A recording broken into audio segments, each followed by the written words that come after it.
sniper is on the loose on Long Island. His random pattern leaves investigators with only one clue: the ammunition he uses to hunt total strangers. Investigators in Kentucky try to determine the fate of a woman who has disappeared. Her family suspects the worst, but there are no clues, no motive, and no crime scene. In Georgia, a young man is shot to death on a fishing trip. Police find the body of his fiancée 7 miles downstream. But spent bullets are the only clues the killer left behind. In a fraction of a second, a single bullet can shatter many lives. But forensic scientists can decipher clues etched in lead when innocent victims are caught in the line of fire.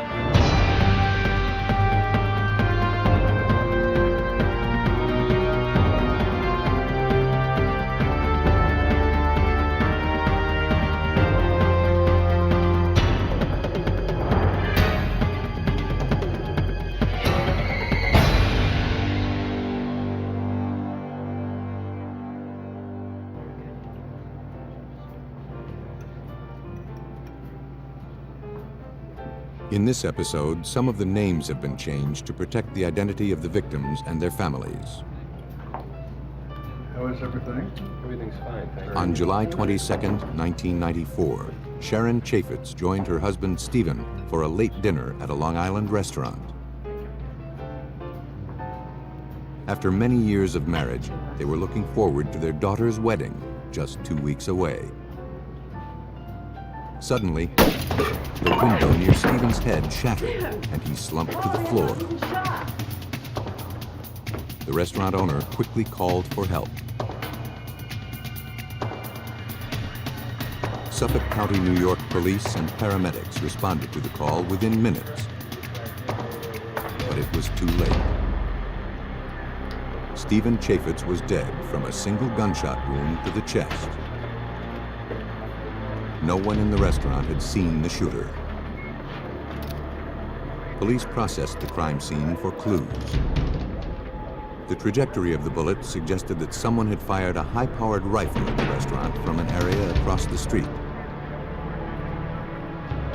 No one knew whether the shooting was random or if Chaffetz had been targeted for murder. Lieutenant John Girash of the Suffolk County Police Department led the investigation.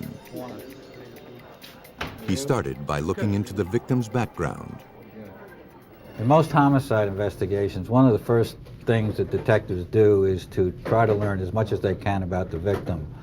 Most often, the motive lies within the life of the victim and what's going on with him. Investigators spoke with the victim's family and friends. Has he had any contact with any other? Stephen Chaffetz, a practicing attorney and a CPA, was highly regarded in the community. According to those close to him, he had no enemies. Investigators were perplexed. Why would someone want to kill Stephen Chaffetz? At autopsy, the coroner recovered a .35 caliber bullet, a type most commonly used in high-powered rifles. It was sent to the ballistics lab for further testing. 4 days later, 23-year-old Andy Gomez was working his shift inside the cashier's booth at a nearby gas station. Without warning, a single shot rang out. The booth's window was double insulated and bulletproof. Gomez was lucky to be alive.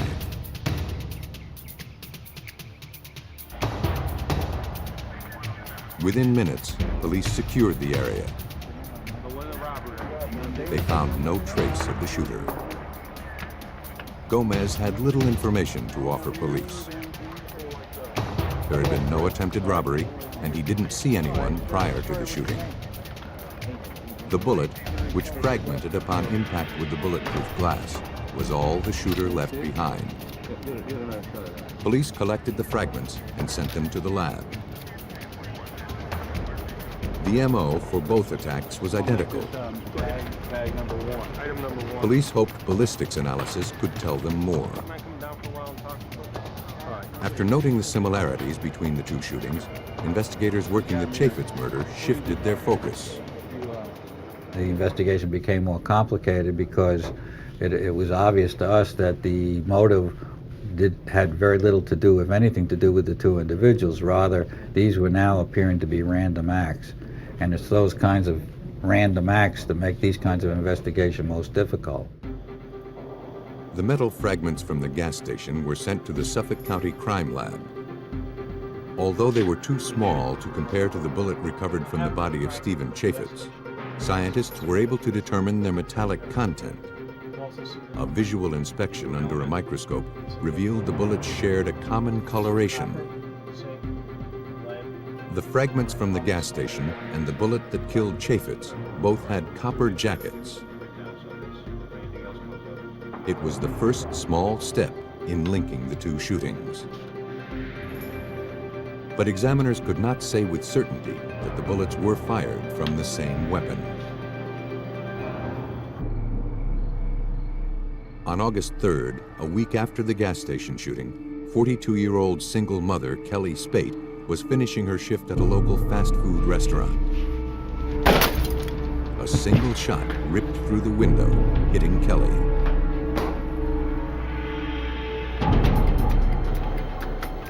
The manager called 911. Suffolk County Police were dispatched to the scene. The victim was badly injured, but still alive. The single bullet passed through her arm and then through her chest, barely missing her vital organs. Police secured the area and interviewed the restaurant's manager. Neither he nor any of the restaurant patrons had seen the shooter.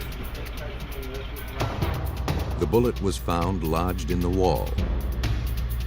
Despite the frustrating lack of eyewitnesses in all three cases, the police had an intact bullet for comparison. Forensic specialists examined the evidence at the Suffolk County Crime Lab. The .35 caliber slug was the same size as the bullet that killed Stephen Chaffetz. The two bullets were examined side by side under a high-powered comparison microscope. Each gun has a set of markings inside the barrel called lands and grooves. These markings are etched into the bullet as it travels down the barrel, leaving a series of ridges behind. These ridges are similar to fingerprints in that no two weapons leave identical lands and grooves. When the ridges from both bullets were analyzed, they matched. Lab examiners had finally provided investigators with solid proof that the shootings were related. They told us unequivocally that that bullet and the murder bullet from the first incident were fired from one and the same weapon.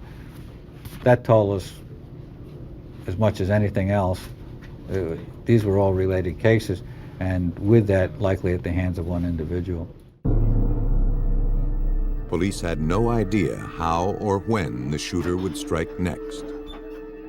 And according to Assistant Chief John McAlone of the Suffolk County Police Department, there were no viable suspects. We didn't have anyone to really concentrate on, or any even small group to concentrate on.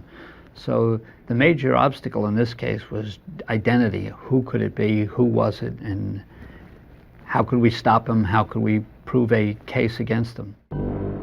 As news of the random shooting spread, the community panicked. The press dubbed the unknown assailant the Suffolk Sniper.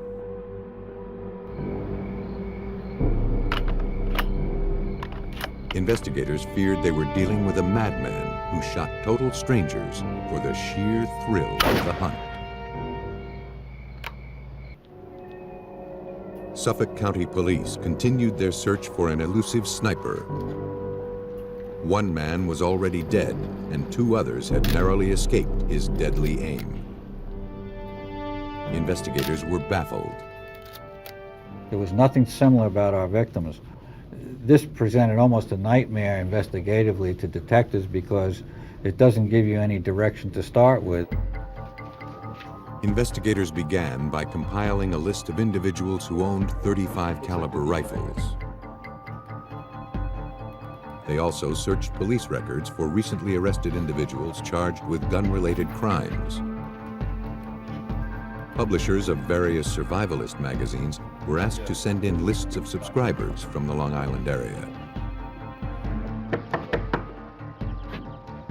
Police canvassed neighborhoods in the vicinity of the shootings.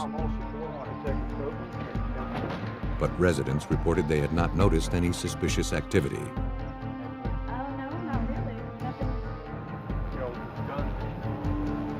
Patrol officers set up roadblocks and conducted interviews with thousands of motorists.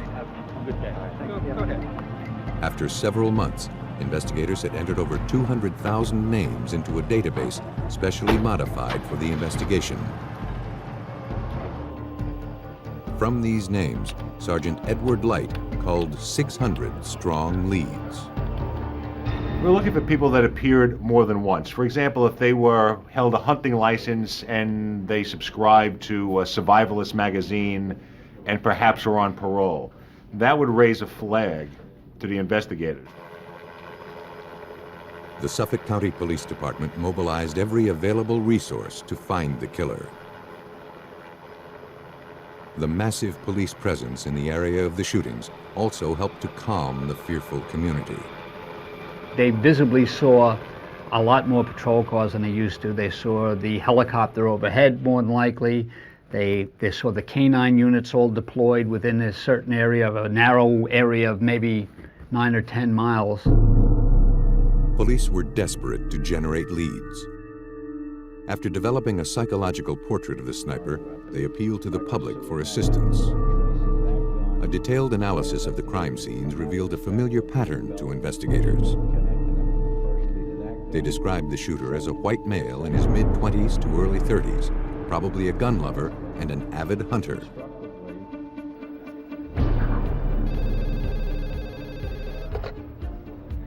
The tactic soon paid off. Police received a call from a parole officer. One of his parolees, a man named Peter Sylvester, fit the profile of the shooter. Sylvester had an extensive criminal record, including convictions for the possession of stolen weapons, and he lived close to where the 3 shootings had occurred. Investigators decided to put him under surveillance. We had come to know that he was on parole, and with his parole were certain conditions that he had to meet. Our surveillance was telling us that he was violating those conditions. Within a matter of days, Sylvester was observed violating the curfew mandated in his parole. He was arrested and brought in for questioning. At the time of his arrest, Sylvester was in possession of a 9mm handgun. When asked about the sniper incidents, he denied any involvement. Police ran the serial number of the 9mm. They learned the weapon had been reported stolen from a local sports shop. Sylvester was booked for multiple parole violations, including possession of a stolen weapon. Although there was little evidence that he was the sniper, police considered him a prime suspect.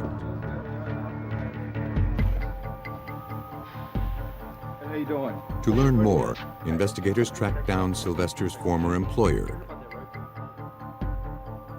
He told them that Sylvester had left a .410 gauge shotgun in the back of his delivery truck. Police collected the shotgun as evidence. Those officers I told you about are your speakers. They also continued to check all gun-related leads. One such lead led detectives to a mental hospital. There, they spoke to a man who had threatened to commit suicide with a high-powered rifle. The patient told investigators that the rifle was a .356 Remington. Although it was not the type of rifle used in the shootings, the patient offered investigators one intriguing piece of I would information. give you the gun. 'Cause I He wanted told one. them he had purchased the rifle from a friend, If you need a gun, a man named Peter Sylvester. Police ran the serial number on the patient's gun. It had been stolen from a local gun shop 2 weeks before the shootings began. During this robbery, 2 other guns were also taken, a .35 caliber Whelan rifle and a .410 gauge shotgun. The serial number of the stolen shotgun was compared to the one recovered from Sylvester's employer. They matched. The third stolen weapon, the .35 caliber rifle, was consistent with the rifle used to kill Stephen Chaffetz. But that gun was still missing. And that third weapon, that unaccounted for weapon, fit almost exactly the description of the weapon that we were seeking as the murder weapon. 2 of the 3 stolen guns had been linked to Sylvester. It seemed likely that he was also connected to the missing .35 caliber rifle. Now, investigators needed to prove that the missing rifle was the murder weapon. They visited the manager of the gun shop where the robbery occurred. Exactly on this. who we want to get? Sales records indicated the .35 caliber rifle in question had been sold to the shop by a previous owner. Police asked for the address. At this point, investigators had but one hope, that the prior owner still had spent bullets from the rifle in his possession. Would that be the last one? If so, those bullets we could be appreciate your compared to help, the ones and recovered from the anything crime else comes scenes. in, please go ahead and give us a call. The former owner told investigators that he remembered firing practice shots into a tree during hunting season. But that was a year ago. If he could find that tree, investigators might have the evidence they needed.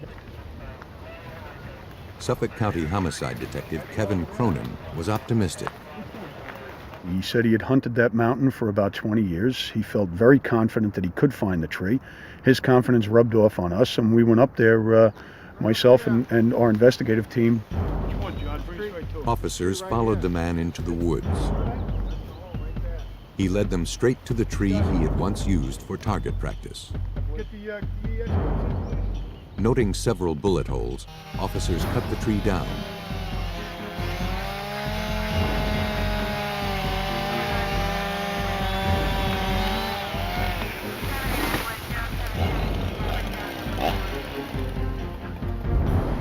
They sent a cross-section of the trunk to the Suffolk County Crime Lab.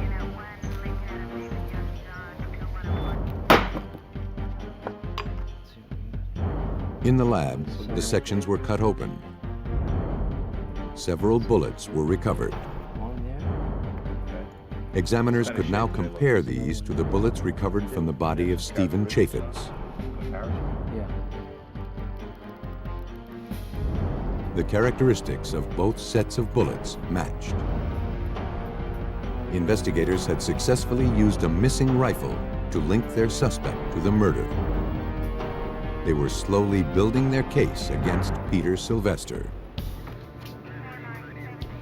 A warrant was obtained to search the house Sylvester lived in with his mother.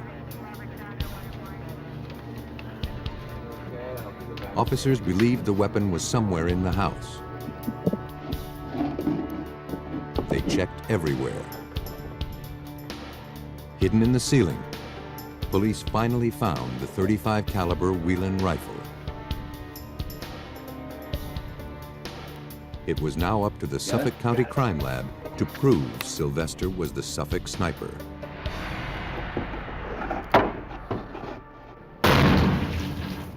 In the lab, the rifle was fired into a water tank. The bullet was then recovered for comparison with bullets fired by the Suffolk sniper. Under the microscope, ridges on the test bullet matched the ridges on the bullet that killed Stephen Chaffetz. Without a doubt, the .35 caliber Whelan rifle was the weapon used in the shootings.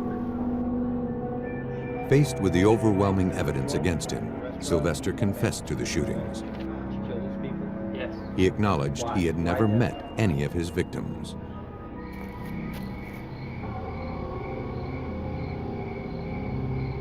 From a secluded position, he waited for an easy target. He lined them up in his sights and fired. Peter Sylvester was found guilty of murder and received a sentence of 35 years to life. No motive was ever established. If we weren't able to solve this case for an indefinite period of time, the residents would have to go about with a bunker mentality. They'd have to pull down their shades at night. They'd have to look over their shoulders as they went about their daily routine. We were able to eliminate that circumstance, and Suffolk County, as it was before this incident, remains an extremely safe place to live. Peter Sylvester did not know his victims. But in Kentucky, murder became a more personal matter. The serene landscape of Dry Ridge, Kentucky, hardly seems the place for a terrible crime. Then again, maybe it's the perfect place. On September 16, 1988, the parents of 28-year-old Paula Doherty reported her missing to the state police. In this rural area, the state police handle most investigations. Paula's parents hadn't heard from her for 2 days. It wasn't like her not to contact them or her children. Paula Doherty, a divorced mother of 2, lived at her parents' house. She had been dating a man named Nathan Marksberry for 6 months and had been spending a lot of time with him. When Nathan heard that Paula was missing, he called the state police to offer his help, though he said he didn't know where she might be. Still, police wanted to meet with him for an interview. They drove to his trailer, located on his parents' farm. He told them that the last time he'd seen her was in the early hours of September 15th, 3 days earlier. They were at a club with some friends. It was closing time, and their friends had left.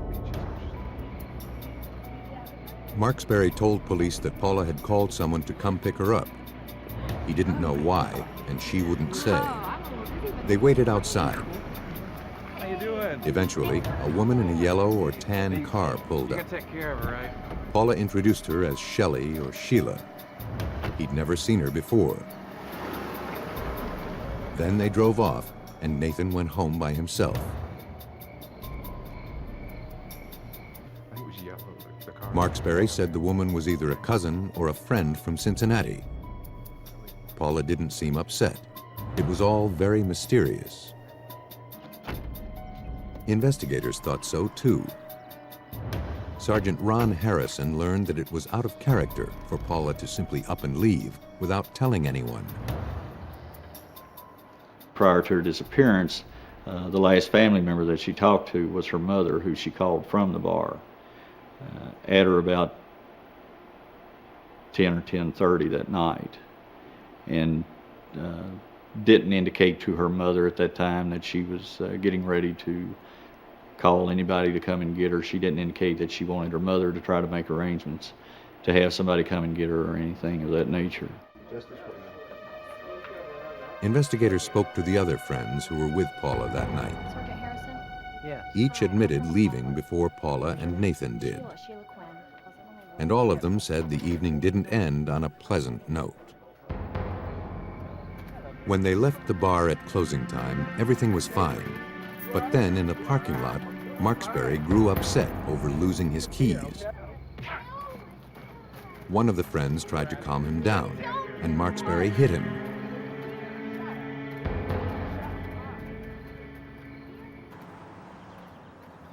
Sergeant Harrison retraced the couple's footsteps, but found nothing in the bar parking lot. As a result of that altercation, all of these individuals at or about the same time left the parking lot. The only vehicle left on this parking lot after that time was Nathan Marksberry's vehicle, and the only people who were here on this parking lot at that time was Nathan and Paula. And this is the last time that we've been able to establish anyone seen Paula. Sergeant Harrison could find out nothing else about what happened that night. But witnesses claimed that in the past, they had observed Marksbury being physically abusive with girlfriends. If he had been violent with Paula, she hadn't said a word. State police had only two facts to work with: a dependable woman who disappeared unexpectedly, and her boyfriend, who witnesses said was abusive. Though Nathan Marksbury was now the prime suspect in Paula's disappearance, there wasn't a shred of evidence linking him to any wrongdoing. Investigators' hands were tied. Though it seemed unlikely, it was even possible that Paula had vanished of her own free will. Paula's family wasn't keeping idle. Desperate for answers, they searched for clues on the Marksbury's farm. It caused some problems. The Marksbury family were talking to me, answering questions, assisting me in any way that they could in attempting to find Paula. And I didn't want that compromised, and they were not happy with the Doherty family being on their property at the same time. As a result, we had to talk to the Doherty family and explain to them that although they had the right to conduct a search, they did not have a right to come on to the Marksbury property. The investigation into Paula's whereabouts continued, with interviews of Paula's friends and the Marksbury's neighbors. One neighbor said she might have seen Paula with Nathan after the couple left the bar. Nathan had knocked at their door that night. He said he wanted to party with them. It was late, and it was peculiar. They'd never socialized with Nathan before, nor did they want to now. They refused to party with him. They did not see Paula Doherty with him, but they saw the silhouette of what they took to be a female in the car, but they could not identify that individual because they didn't get out of the car. And then Nathan left their residence, and they never saw him or Paula later that night. It was just another vague clue, but it indicated that Nathan had not gone home alone that night, as he said he did. Other stories were equally vague and equally compelling. Many neighbors, including a state police officer, had seen Nathan working on the farm after Paula disappeared.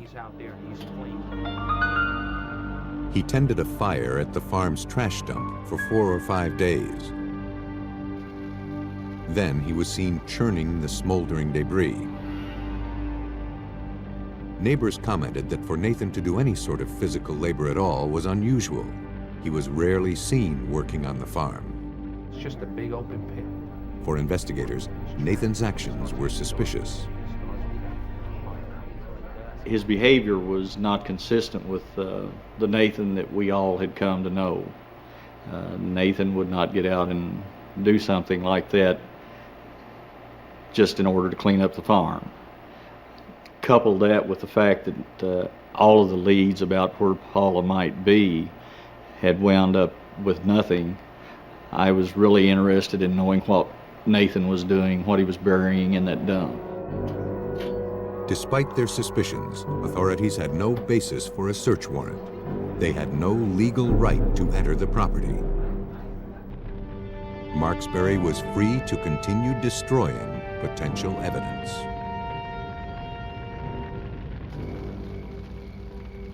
"28-year-old Paula Doherty was missing, presumed dead.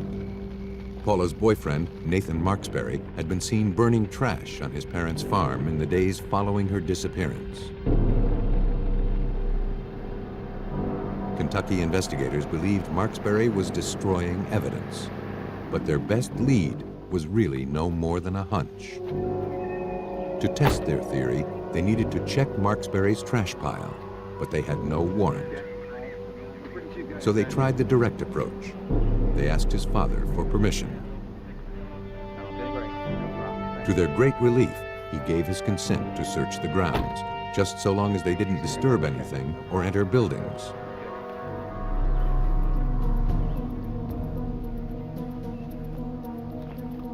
Anticipating what they might find, the state police brought with them a forensic anthropologist trained to recognize human remains, even when they're tiny shards. At the dump site, that's just what he found. Fragments of human bones. At that time, I stopped the search, secured the dump site, and obtained a search warrant. The warrant allowed the state police forensics team just a few days to search the dump site. Because of the size of the site and the burnt and broken condition of the remains, they needed every minute. Parts were sifted and sorted. Some were large and easy to spot. Others were barely recognizable.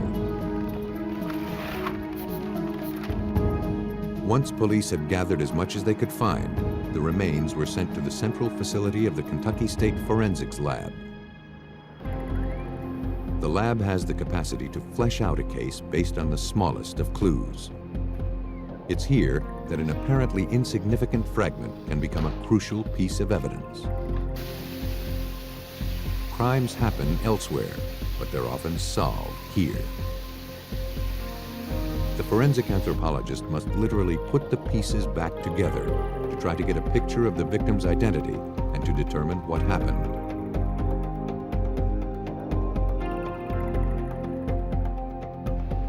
According to Kentucky State forensic anthropologist Dr. Emily Craig, it requires patience and a little soap and water. When we first get the bones in the lab, the first thing we have to do is clean them up. And we have to get all the debris and soft tissue off of them. And we really have to resort to a procedure we call thermal maceration, but what it amounts to is dishwashing liquid in a crock pot. The cleaned bones are then laid out to see if they are from a single individual. It isn't easy. Fire and mishandling take their toll on fragile bones. It takes an expert eye to recognize and understand how they can be distorted. Part of the problem with burned and fragmented skeletal remains is sometimes a 6-foot individual can be reduced to nothing more than the bones you find here in this box. They change size, they change shape, they change color, they break from the fire, but you can still go through the ashes and find enough bones in most cases to make an identification of the victim and identify the trauma. Ultimately, the forensics lab had enough to work with. From the pelvis and the size of the bones, it was determined that these were the remains of one female individual. Now they had to prove it was Paula Doherty. To make the identification, the lab relied on the victim's teeth, most of which were recovered from Marksbury's farm. Teeth usually survive even the most intense fires, and they're small enough to avoid being crushed by a killer's mishandling. The records matched the dental remains. Paula Doherty had been found. But finding the body didn't necessarily prove homicide.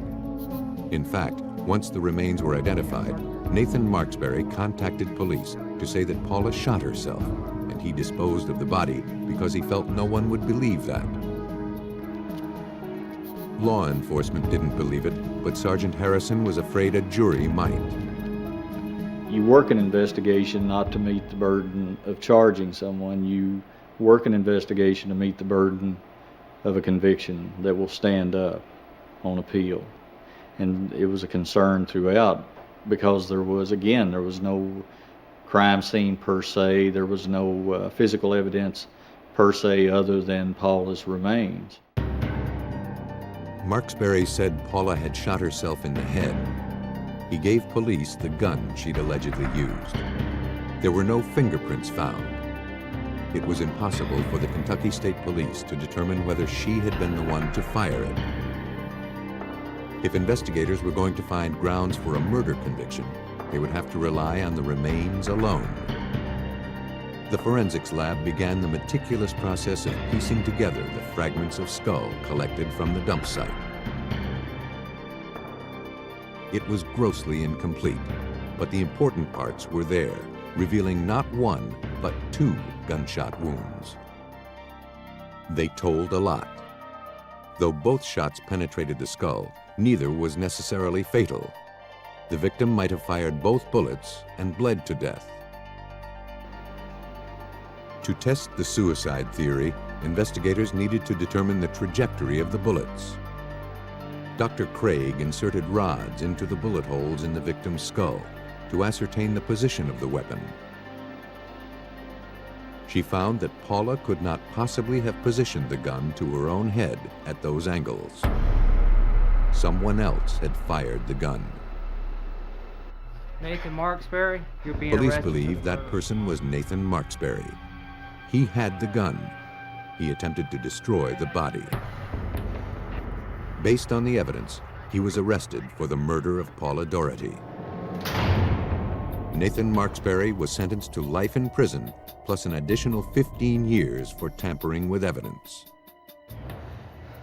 Investigators theorized that on September 15th, Nathan's anger raged out of control. He murdered Paula, then tried to cover up his crime. Marksberry's violent temper found a target in the person closest to him. Harder to catch is a killer whose rage is unleashed on total strangers. Waycross, Georgia, May 30th, 1993. Ray Hampton and Jean Dixon were worried. Both of their teenagers, 18-year-old Charlie Dixon and 19-year-old Jason Hampton, were missing. The high school sweethearts had gone on a fishing trip the day before and had not returned. It was not like Jason to forget to call. The 2 men drove to their kids' favorite fishing location on the Satilla River. Ray Hampton spotted Jason's truck.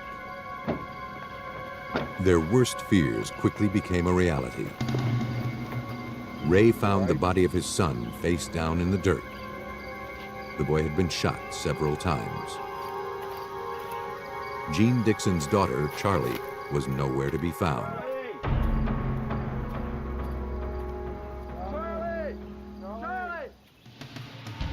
After finding his son murdered on the bank of a Georgia river, Ray Hampton radioed the Ware County Sheriff's Department.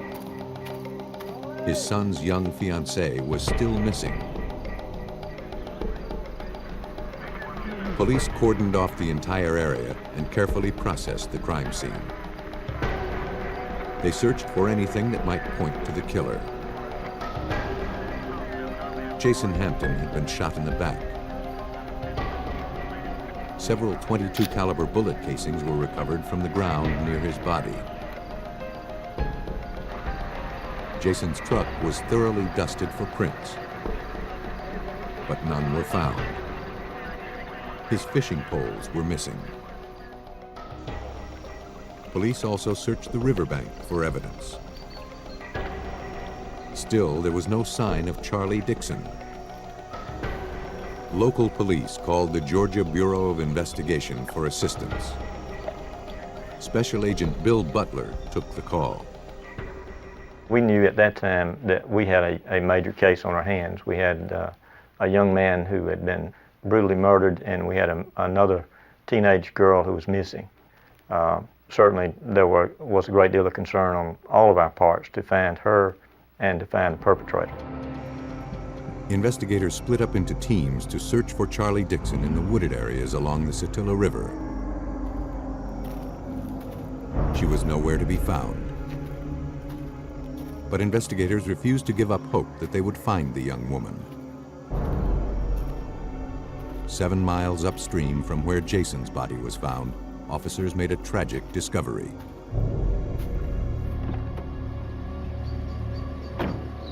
They found the nude body of Charlie Dixon. Like her boyfriend, she had been shot several times.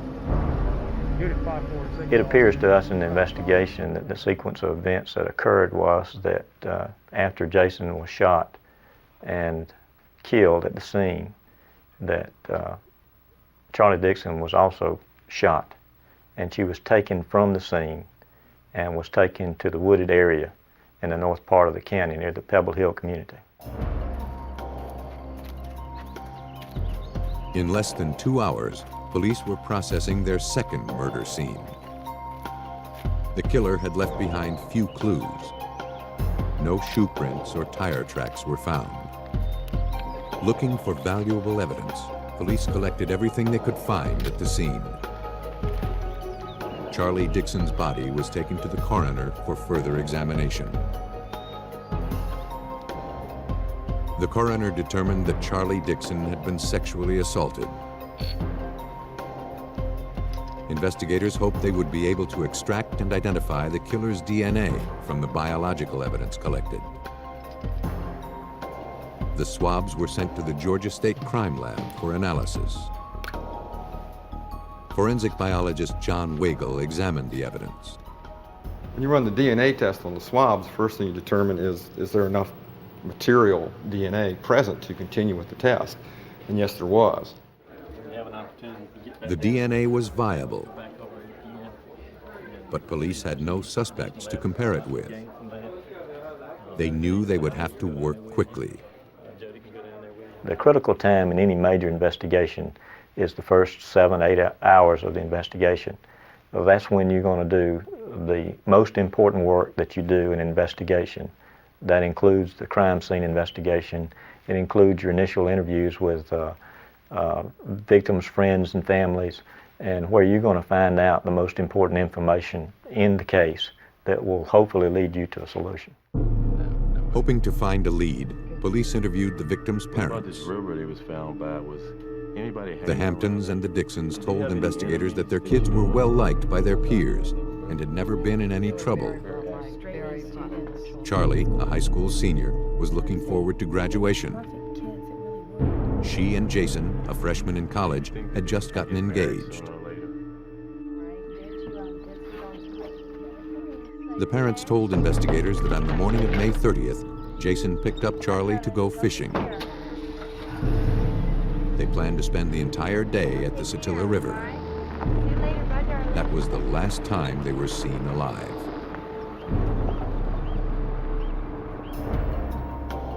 The bullets from the double homicide were sent to the GBI ballistics lab for analysis. The lands and grooves on each of the bullets matched. This verified what officers already suspected. Charlie Dixon and Jason Hampton had been shot with the same gun, a .22 caliber Remington rifle. Police had their first solid lead. As we began to proceed in this investigation, we felt sure that a speedy solution would come about because we had ballistics evidence and we had DNA evidence. But they still needed a suspect and a weapon to make a comparison. With no obvious motive, the murders seemed to be the random acts of a stranger. Investigators feared that each day this killer roamed free, more people would die. I know that all of us felt the need to get it solved as quickly as possible before another crime occurred. And when we looked at the brutality of these crimes, we knew that there was a potential there for other people to be victimized. The Georgia Bureau of Investigation teamed up with area law enforcement agencies. Every department was asked to submit reports of recently investigated violent crimes. As we conducted our investigation, we began to look at people who had records for similar crimes. And what we looked at was for any suspect who had a record for either sexual assault, kidnapping, or burglary. Hundreds of potential suspects were interviewed. 60 voluntarily gave DNA samples. The samples were sent to the GBI lab for comparison. None of the DNA samples matched the biological evidence collected from Charlie Dixon's body. Yes. The investigation stalled. So it's been in your possession all week? Yes. And as time went on, we certainly began to get frustrated because we really developed no suspects that warranted any further investigation into. And certainly we were beginning to doubt whether we would solve this case. By December of 1993, nearly 7 months had passed since the murders. Agents from the Georgia Bureau of Investigations were no closer to catching the killer.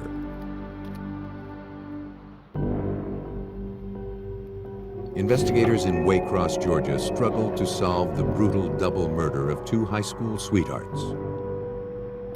The list of potential suspects climbed to over 1,000. Identifying the killer would take time.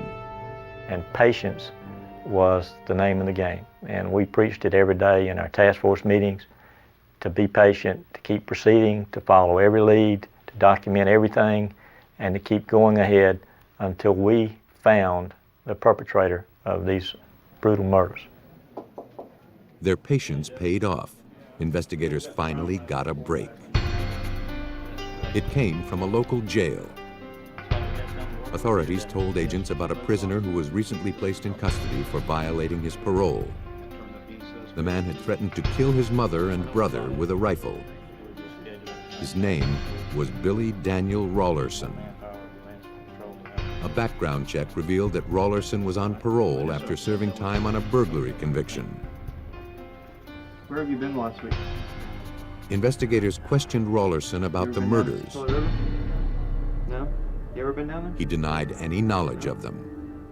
Would you be willing to take Before leaving, investigators asked for a blood sample. All right. Go. Rawlerson consented.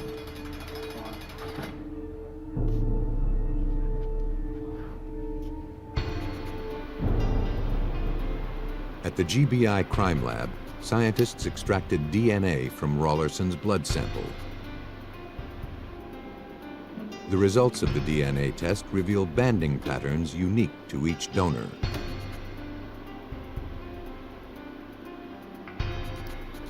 The banding patterns from Rawlerson's DNA were then compared to those taken from Charlie Dixon's body. Computer analysis statistically confirmed they matched.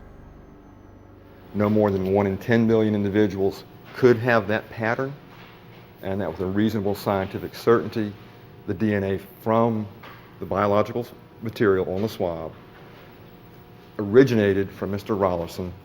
All right, let's search this for you. Police obtained a search warrant for Rawlerson's home.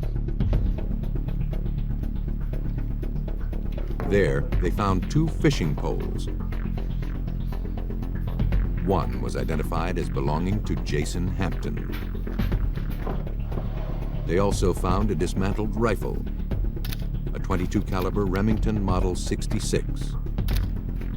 Police hoped it was consistent with the weapon used in the murders. The confiscated rifle was reassembled and sent to the ballistics lab for testing.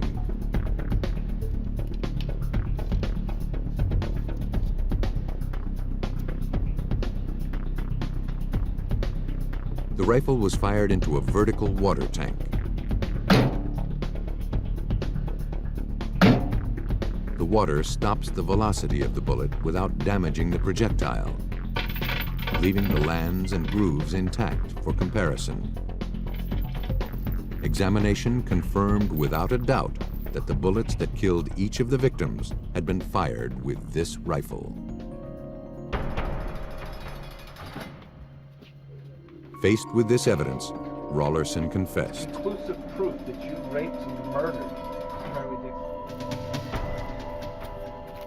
He told investigators that he stalked Jason and Charlie during their fishing trip.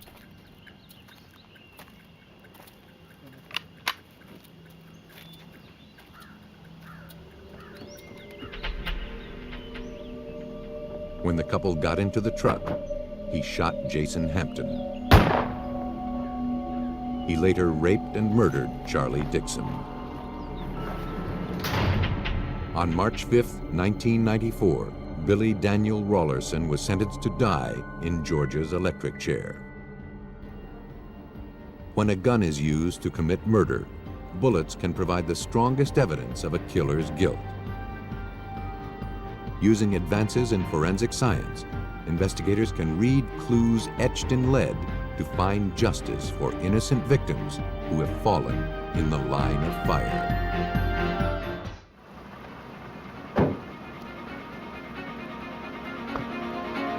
Police in Northern Oregon are overwhelmed by a string of brutal murders. At first glance, the cases appear unrelated. But as victims continue to surface, the investigation begins to expose a more terrifying truth. A quiet town in Central California becomes the backdrop of a violent double homicide. With no witnesses and little physical evidence, investigators struggle to identify a suspect. To make their case, police must rely on determination, ingenuity, and a little luck. When death comes at the hands of a stranger, investigators depend on the physical evidence to make their case. Forensic science offers the only hope of justice when innocent victims are caught in a killer's deadly aim.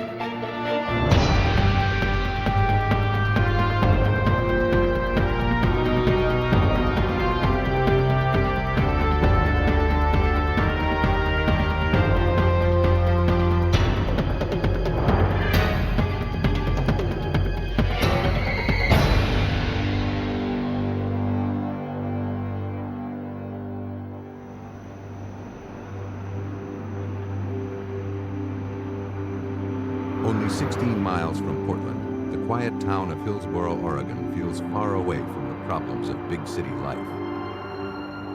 91,482. But a few hours before dawn on October 9, 1992, dispatchers from the Hillsboro Police Department received a 911 call.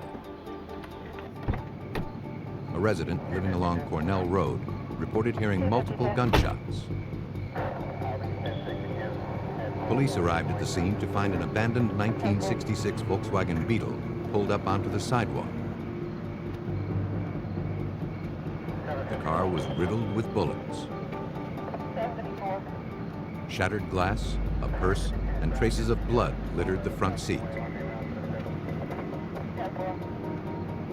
Over a dozen bullet casings were scattered on the ground.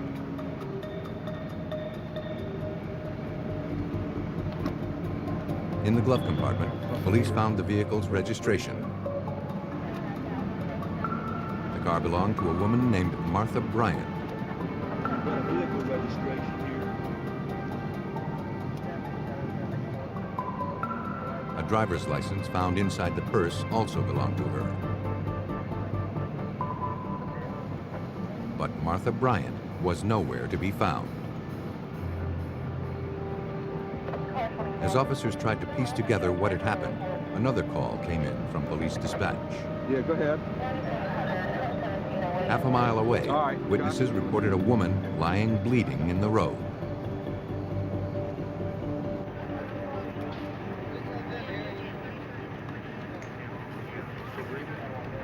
Don't see any exit wound. Check her breathing, respiration. The officer arrived to find paramedics frantically working to save the woman's life. All right, let's get the He recognized her from the driver's license photo. It was the owner of the Volkswagen, Martha Bryant. She had been shot twice. The emergency team rushed her to the University Hospital in Portland. But after several hours of fighting for her life, 41-year-old Martha Bryant was pronounced dead.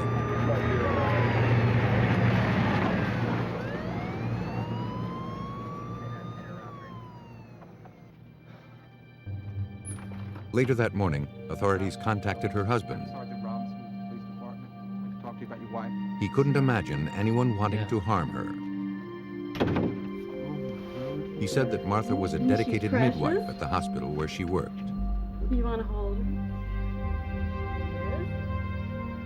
It wasn't unusual for her to be at the hospital well into the morning hours, helping families bring new life into the world. Martha Bryant just didn't seem to have any enemies.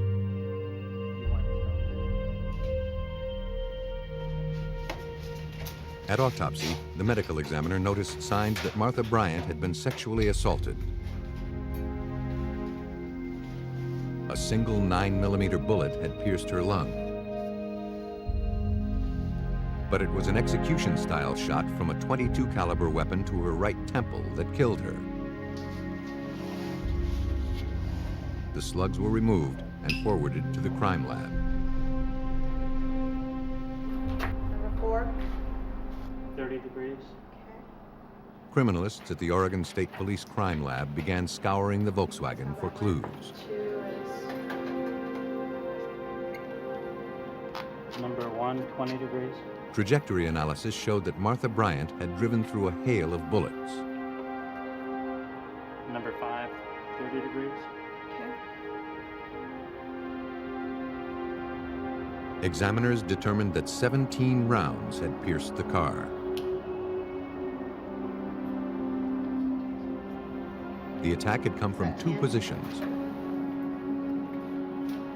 From the right rear of the vehicle and from just outside the passenger window.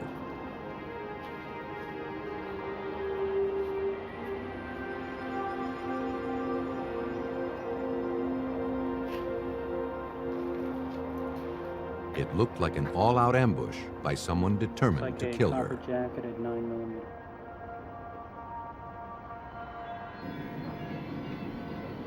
Next, examiners compared the bullets collected from the vehicle to those recovered from the victim. They matched. And the markings left on the bullets told investigators that a Browning 9mm handgun had probably fired them.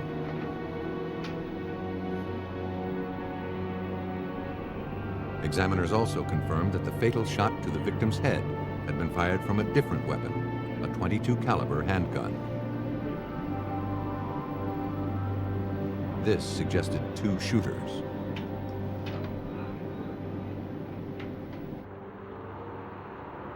With no motive and no obvious suspects, Hillsborough police believed this would be a difficult case to solve.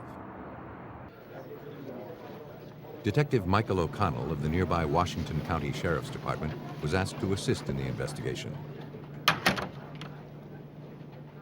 It was extremely unusual, the extreme violent nature of it, the senseless, random nature of it. It was unlike anything that we had had, or unlike anything that had happened even in the whole Portland metropolitan area. News of Martha Bryant's murder sent shockwaves through the community. The public came forward with dozens of tips, but they all led nowhere. 2 months after the shooting, the Martha Bryant investigation ground to a halt. But Detective O'Connell refused to let this senseless murder go unsolved.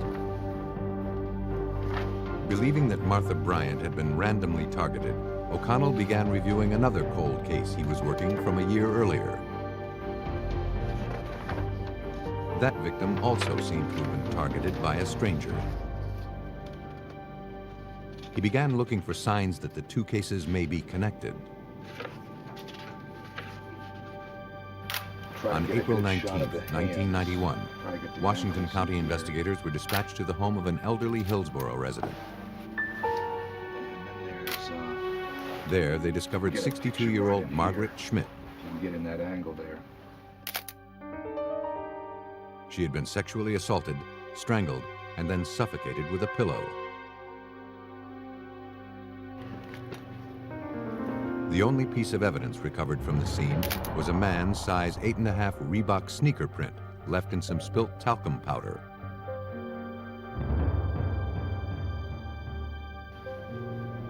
The subsequent investigation into Margaret Schmidt's murder had uncovered no solid suspects. Margaret Schmidt had no enemies, led a very quiet lifestyle. There were no actual witnesses that night to this person sneaking into her house. Other than the shoe prints, we had nothing else to go on. After reviewing the case file, O'Connell could find no similarities between the 2 murders. The MO in each was radically different. The only thing that Martha Bryant and Margaret Schmidt shared in common was that both appeared to be unlikely victims.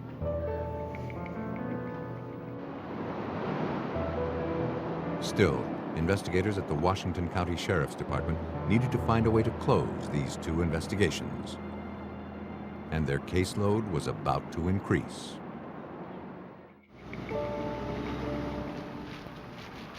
Two months after Martha Bryant's murder, a passing truck driver spotted something on the side of the road.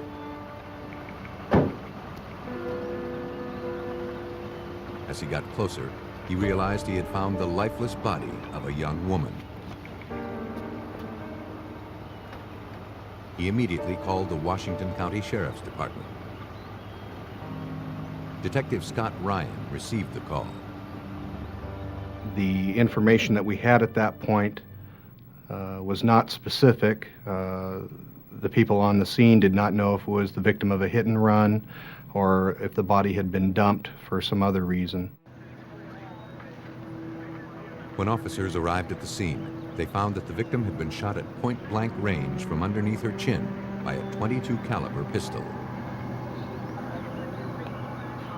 She had also been badly beaten and sexually assaulted.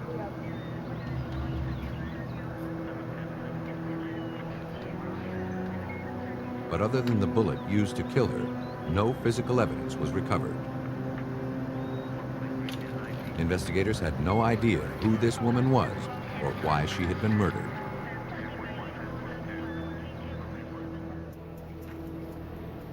Hoping to identify her, the victim's fingerprints were run through the police database. They got a hit. Records indicated this victim had been charged on a minor violation a few years earlier. She was identified as 23-year-old Shantee Woodman of Portland, Oregon. Detectives interviewed Woodman's friends, but no one had any useful information. She was known as a free spirit, and everyone police spoke with liked her. Like the Margaret Schmidt and Martha Bryant investigations, the murder of Shantee Woodman quickly threatened to go cold.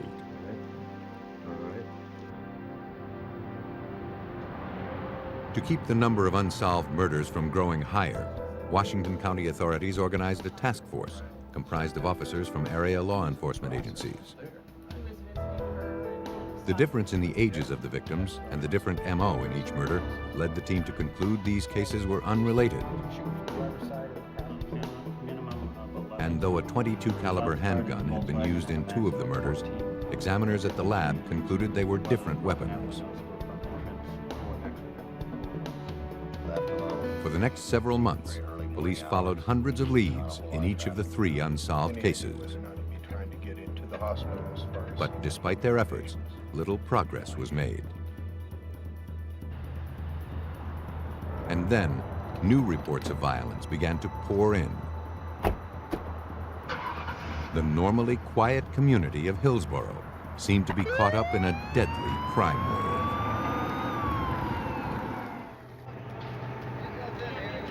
As police in Hillsborough, Oregon struggled to keep pace with the growing number of unsolved homicides in their community, a new rash of assaults were being reported.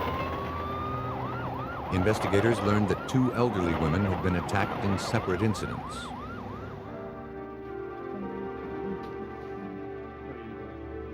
Police spoke with one of the victims who was still recovering in the hospital. She said a man came to her door asking to use a phone. Once inside, he attacked her.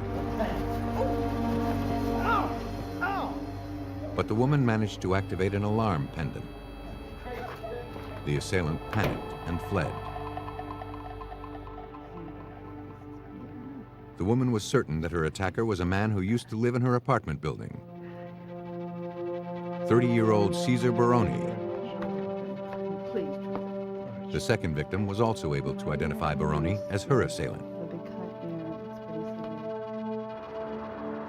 A warrant was issued for his arrest. Investigators quickly tracked Baroni to a local bar. He was placed under arrest for the two assaults. Stand up, please. Put your hands on the bar. Unlike the unsolved murders of Margaret Schmidt, Martha Bryant, and Shanti Woodman, it seemed the latest rash of violence would be quickly resolved.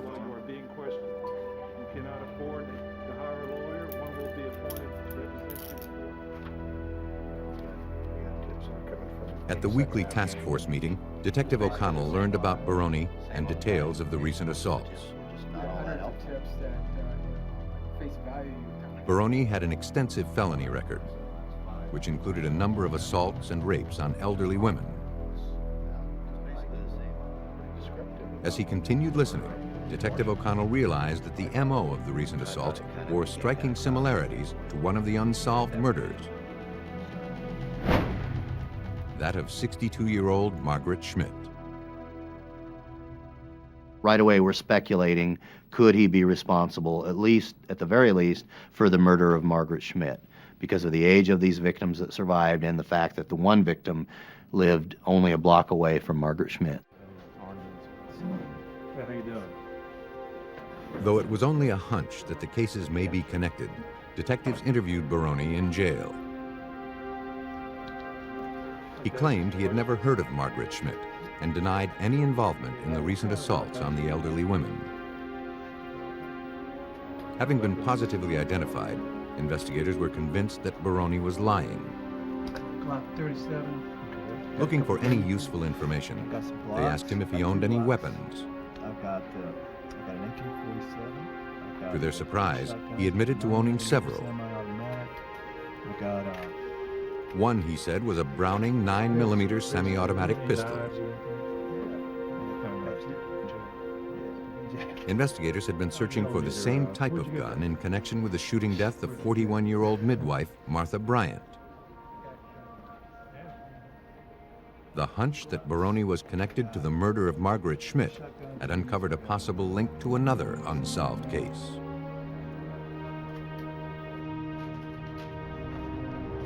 Looking for evidence that could tie Baroni to the two murders, police obtained a warrant to search the house he shared with a roommate. Showed up at the same time as the night. The man led them to Baroni's Browning 9mm semi-automatic pistol.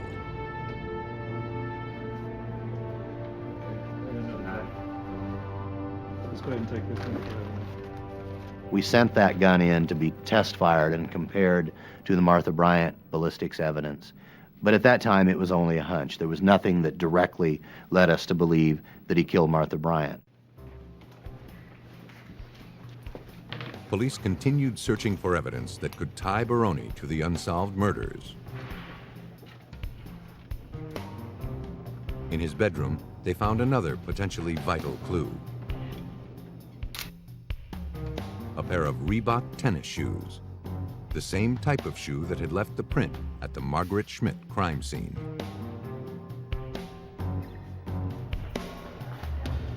At the crime lab, examiners analyzed the shoes recovered from Baroni's house.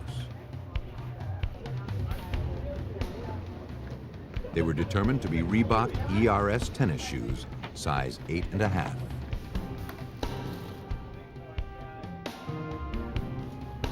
Examiners overlaid Baroni's shoes onto transparencies of the print lifted from Margaret Schmidt's house.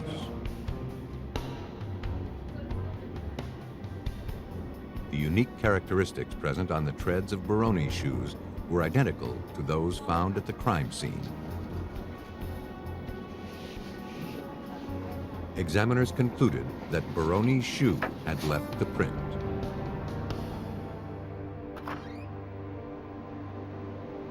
Speculating that they had inadvertently exposed a serial killer, investigators turned to the gun recovered from Baroni's house, the one suspected in the shooting of Martha Bryant. Criminalist Chris Johnson fired the Browning 9mm weapon into a water recovery tank.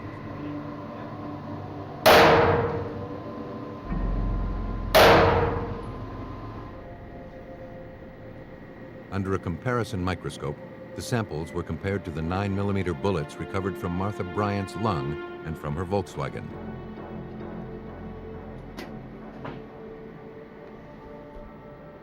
Detective O'Connell was contacted and given the results of the analysis. Chris Johnson test-fired that Browning 9mm pistol and determined that that gun and that gun alone had fired those bullets removed from her Volkswagen and had ejected those casings found along Cornell Road, to the exclusion of any other gun in the universe. It was an absolute, solid, positive match. Though it was powerful evidence, it didn't prove that Baroni fired the fatal shot, Let's check out the other side. which had come from a different weapon, a .22 caliber pistol.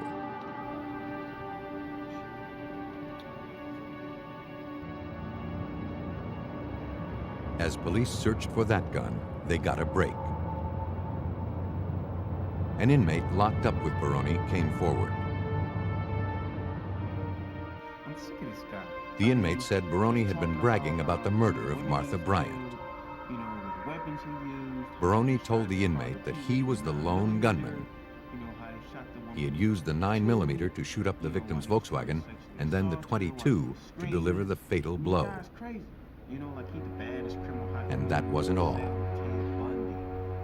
Baroni had bragged that he and another man had committed yet another murder several months before that had remained unsolved. The details of that homicide also sounded familiar to investigators. Detective Scott Ryan reviewed the inmate's statements. One of the cases that Mr. Baroni had described to the inmate was a case of a female who was picked up in Portland, transported out west, and raped and murdered. There was only one case that could be consistent with, and that was the death of Shanti Elise Woodman. The investigations into 3 seemingly unrelated homicides were converging, exposing a trail of murder that led to one serial killer. Now, police needed to find hard evidence to make sure that Cesar Baroni would never be free to kill again. Having conclusively tied suspected serial killer Cesar Baroni to the unsolved murder of Margaret Schmidt, police in Hillsboro, Oregon now sought to link him to the murders of 41-year-old Martha Bryant and 23-year-old Shanti Woodman. Baroni's alleged accomplice in the Woodman murder was tracked down to a local jail where he was serving time on an unrelated charge. Perhaps you might be able to tell me what your... At first, Leonard Darcell was uncooperative. But after being confronted with the inmate's testimony, he decided to talk. Darcell told the detectives that he and Baroni had met Shanti Woodman in a Portland bar the night she was killed. They conned her into Baroni's car. Once inside, Baroni beat and raped her. Then, they drove her to a remote location. Darcell told police he begged Baroni to just leave her alive by the highway. Get down, get out. But Baroni shot her anyway, using a .22 caliber pistol. He laughed at that. Though police were getting close to making their case, they needed to find the weapons used in the Martha Bryant and Shanti Woodman murders.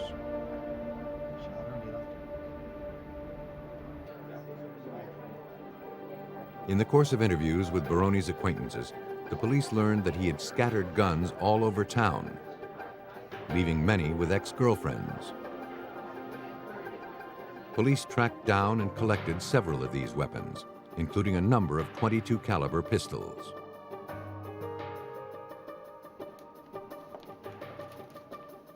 The weapons were forwarded to Chris Johnson at the Oregon State Police Crime Lab. Before the test firing, however, Johnson decided to first swab the barrel of one of the weapons that was consistent with the gun used to kill Martha Bryant. We knew that the head wound to Martha Bryant was a contact near contact, and that with a gunshot wound you can get high velocity blood spatter.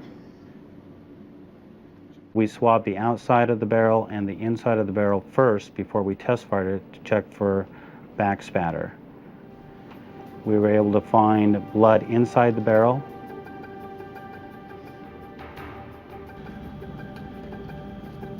DNA testing showed the blood on the inside of the gun barrel was consistent with blood recovered at autopsy from murder victim Martha Bryant.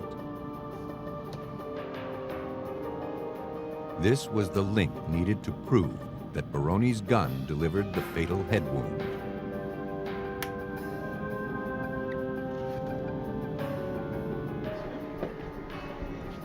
Examiners at the crime lab were also able to conclusively tie another of Baroni's .22 caliber guns to the murder of Shanti Woodman.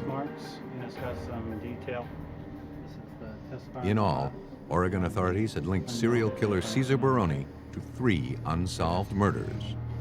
Detail on the firing pin. Oh, yeah. 18. Detectives marched into the Washington County Jail and charged Cesar Baroni with the murders of Margaret Schmidt, Martha Bryant, and Shanti Woodman, and also with the assaults on the 2 elderly women.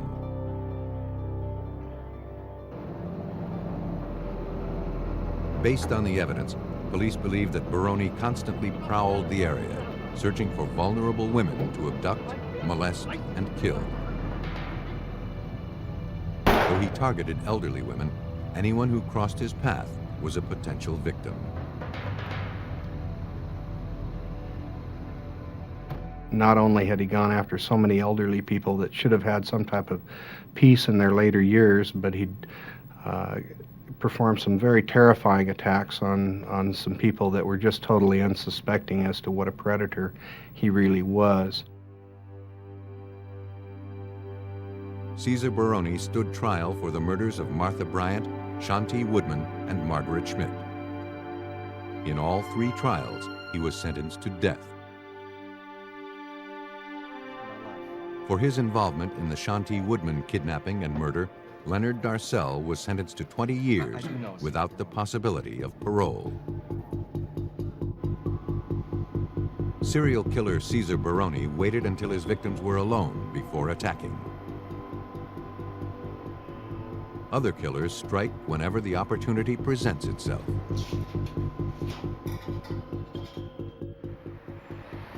Atascadero is known as a small, peaceful town nestled in the foothills of California's beautiful central coast. But a handgun will shatter the tranquility of any town, and Atascadero is no exception.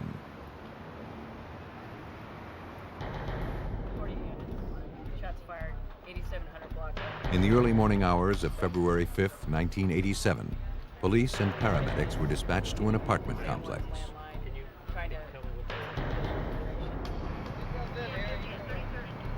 There, they discovered the body of a young woman lying on the sidewalk.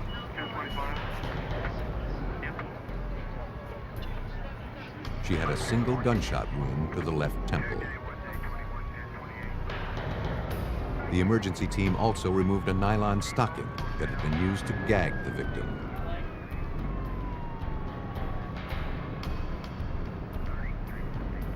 As crime techs fanned out to search the area for evidence, police began interviewing residents at the complex. They identified the woman as their neighbor, 22-year-old Lori Rainwater. They said that they had rushed outside after hearing screams followed by several gunshots. But because of the fog, they couldn't see anything clearly. They had no idea who could have done this. As the search for clues continued, police discovered another victim at the rear of the building. He was dead, the victim of a gunshot wound to the chest and an execution-style shot to the back of the head.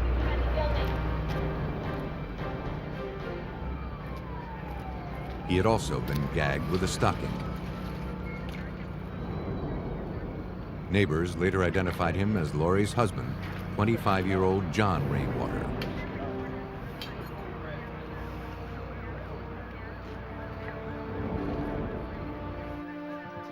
police made their way to the couple's apartment. There, they discovered that the bedroom was on fire. This killer had gone to great lengths to obliterate any trace of himself from the crime scene.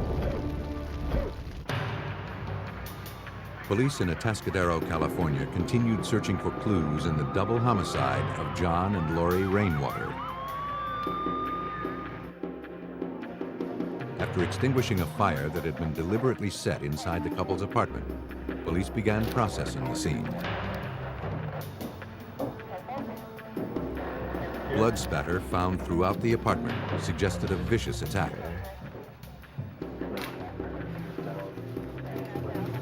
No fingerprints were discovered.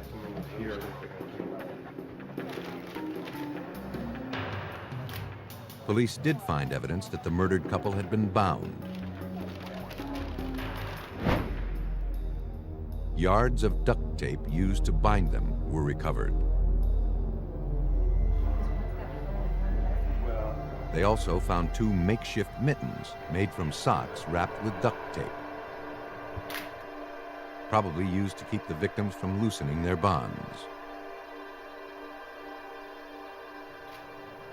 As the search continued, police noticed 2 empty jars on a table. All of the items were collected and sent to the crime lab for a closer examination.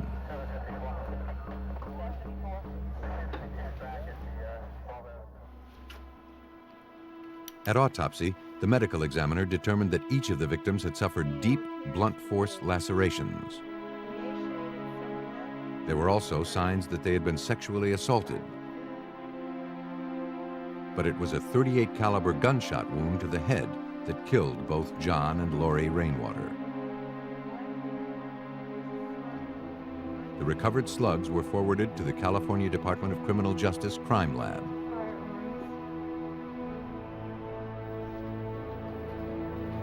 As examiners started processing the evidence, investigator Bill Hanley of the San Luis Obispo County DA's office began looking for leads. With no eyewitnesses to the double homicide, there were no immediate suspects to pursue. The homicide occurred at approximately 6 a.m. It was a very foggy, dark morning, which hindered eyewitness' ability to see anything clearly. With little evidence to go on, investigators turned to the victims' families for information. Mrs. Martinez, Lori Rainwater's mother, could not imagine anyone that would want the couple dead. She said that John and Lori were a happy and deeply religious couple. They worked several jobs, one of which included taking care of the apartment building for their landlords. They carefully budgeted their money. In fact, they had recently saved enough to move to a bigger apartment in order to raise a family. Mrs. Martinez said Lori had stored their savings in small glass jars. Investigators realized that those jars had been found empty.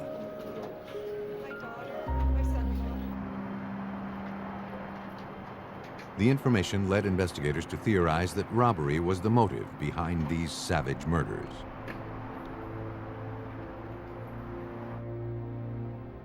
They hoped the evidence could tell them more. The duct tape and the empty jars believed to have contained the Rainwater savings were analyzed by latent print examiner Marty Collins. An inspection of the jars, however, revealed no signs of fingerprints. Next, Collins turned to the duct tape. But the tape was stuck together and crushed. Once you get the tape that is stuck together, although there are ways to try and take it apart, the chance of getting latent prints is greatly diminished. Traditional methods of locating and raising a print were unsuccessful.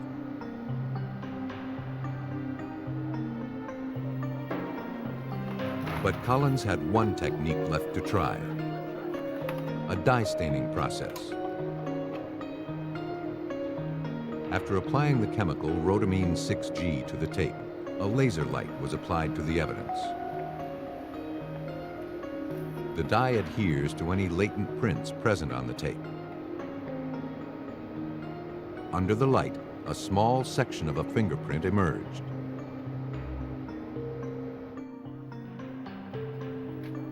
But the discovery was not that encouraging. Collins realized that this evidence could not be compared to prints already on file.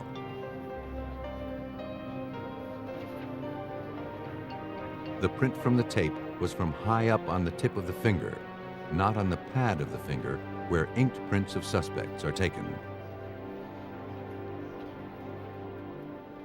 Over the next few months, police developed several suspects. They were all brought in for questioning, but eventually fingerprint analysis eliminated all of them. For Detective Hanley, it seemed that the investigation into the deaths of John and Lori Rainwater was at a standstill. Due to the high publicity of the case, for approximately the next 2.5 months on a daily basis, up to 16, 17 hours a day, we ran down leads. These leads were from different parolees or offenders in the area to people calling up and saying that they believe that their neighbor did it, although having no really proof on it. All the leads that we had run into came up to be dead ends.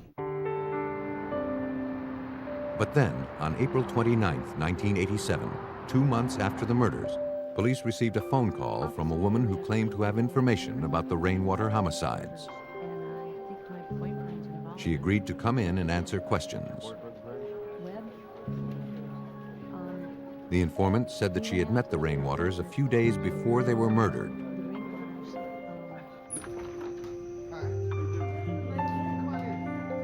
While looking for an apartment, she and her boyfriend, Dennis Dwayne Webb, had spoken with them.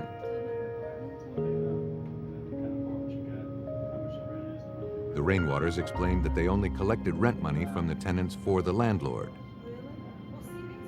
They didn't actually rent out apartments. But while in the apartment, the informant noticed that her boyfriend was constantly glancing at the money jars on the kitchen counter.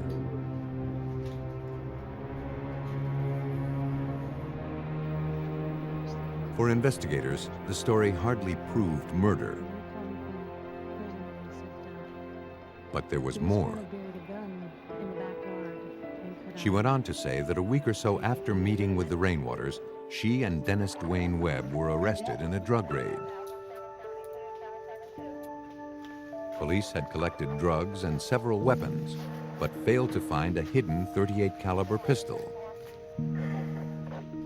Having followed the double murder investigation in the media, the informant knew that was the same type of gun used to kill John and Lori Rainwater.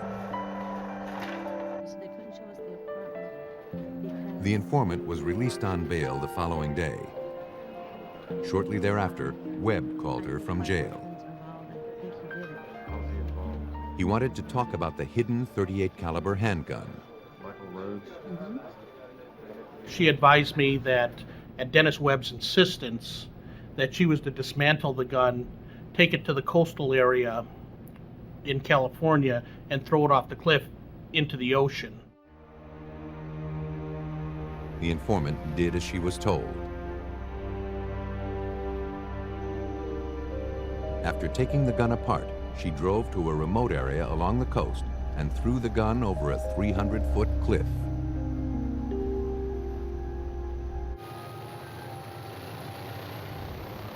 After months of having no solid leads, police now considered Dennis Dwayne Webb as the prime suspect in the murders of John and Lori Rainwater.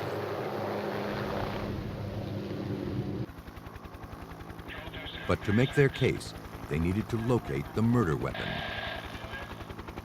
And after viewing the area, investigators were not optimistic.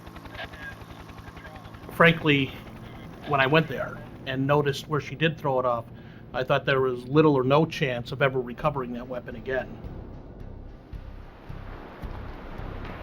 Members of the search and rescue team from the San Luis Obispo County Sheriff's Department were brought out to the site. After surveying the area, the team meticulously mapped out their mission.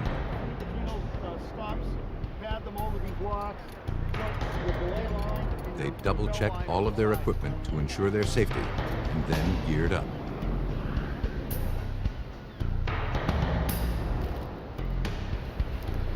It was now up to them to rappel down the perilous cliff and search the beach below for the weapon believed to have been used to kill John and Lori Rainwater.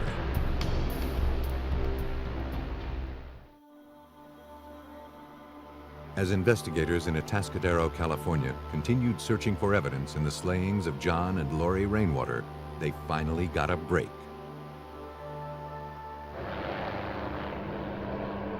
An informant admitted that at the instruction of her boyfriend, Dennis Dwayne Webb, she had thrown the murder weapon off a 300-foot cliff into the Pacific Ocean.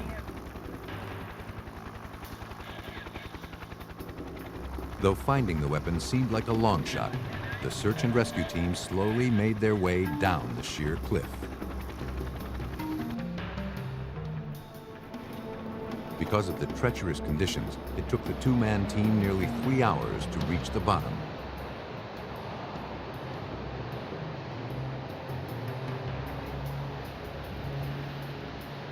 Once there, they began searching for the gun.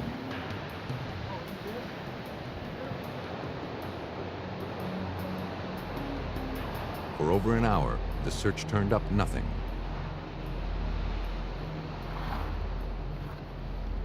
But then, under some rubbish, they found what appeared to be the frame of a .38 caliber Smith & Wesson revolver.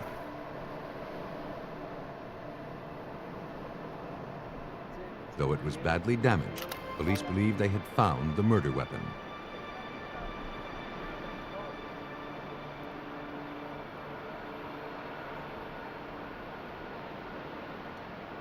The team made their way back up the cliff and turned the gun over to investigator Hanley.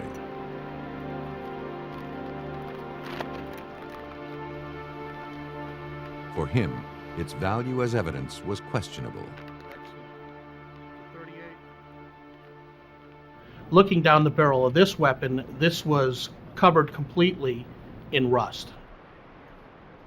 Frankly, I didn't think we were going to be able to get any type of ballistic help at all from this. Police sent the gun to the California Department of Justice Crime Lab.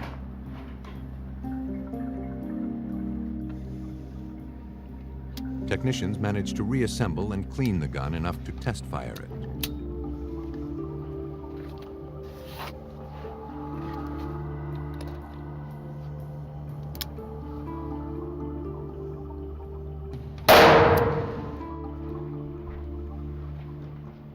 The test-fired bullets were then compared to those recovered from John and Lori Rainwater.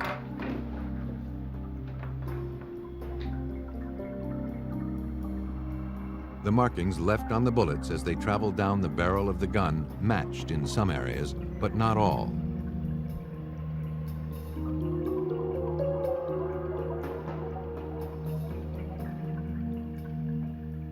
Investigators were building a good case, but they were still a long way from proving murder.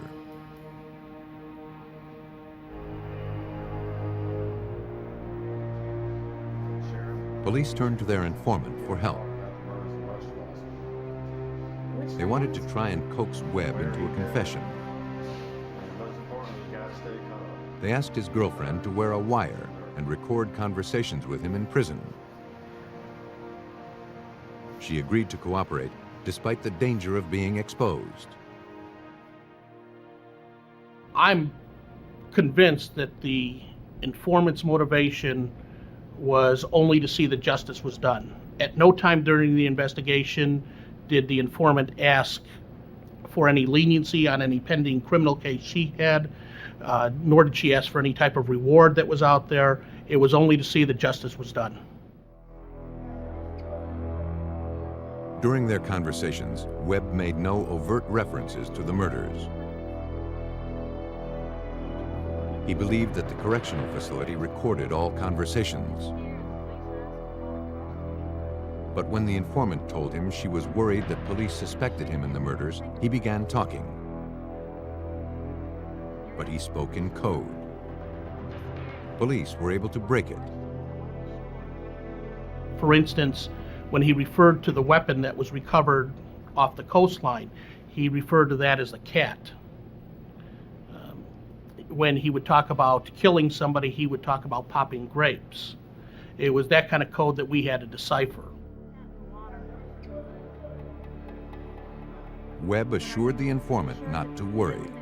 In addition to discarding the murder weapon, he said he had made certain that none of his prints had been left behind.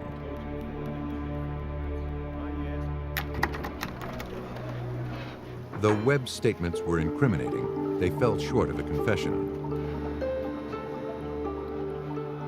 But they were enough for investigators to obtain a warrant to search Webb's car. Underneath the driver's seat, investigators found a roll of the same type of duct tape found in the Rainwater's apartment.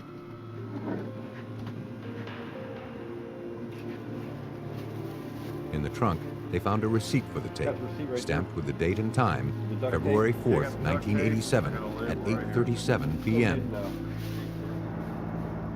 The purchase of the duct tape had been made just hours before the Rainwaters were murdered.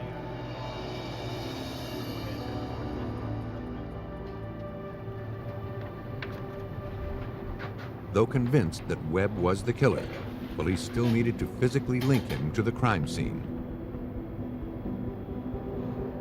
Because the print on the duct tape found at the scene was from high up on the finger, examiners were unable to match it to any of Webb's fingerprints already on file. But investigators were able to obtain a court order to get new prints, this time from the area high up on Webb's fingertips. Marty Collins of the Department of Justice Crime Lab performed the analysis. With the use of a 5-power magnifying glass, I compared the photograph that I had taken of the print on the tape with the inked fingerprints of Dennis Webb, and until I found the finger that was identified, and I found a sufficient number of ridge characteristics to make the identification. The analysis proved that Dennis Dwayne Webb had bound the victims with the duct tape. The information was enough for investigators to charge him with 2 counts of capital murder. Investigator Hanley. Police theorized that after seeing the money in the Rainwater's apartment, Dennis Dwayne Webb began plotting to take it from them. A few days after that chance encounter, he returned to the couple's apartment and forced his way inside. Not only did he steal their savings, he also terrorized and tortured them for hours. When the couple managed to somehow escape, Webb chased them down and murdered them in cold blood. He then set the place on fire, hoping to destroy any evidence he may have left behind.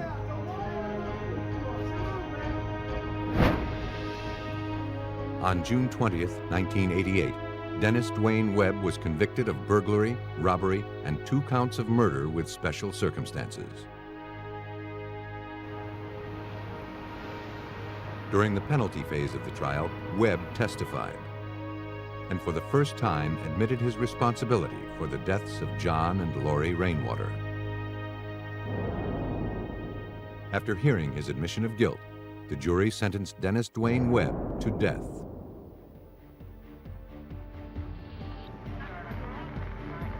Stranger-on-stranger homicides are among the hardest to solve. But fortunately for investigators, killers always leave clues behind. They rely on forensic experts in the lab to help them solve the crimes and bring about justice when killers take deadly aim.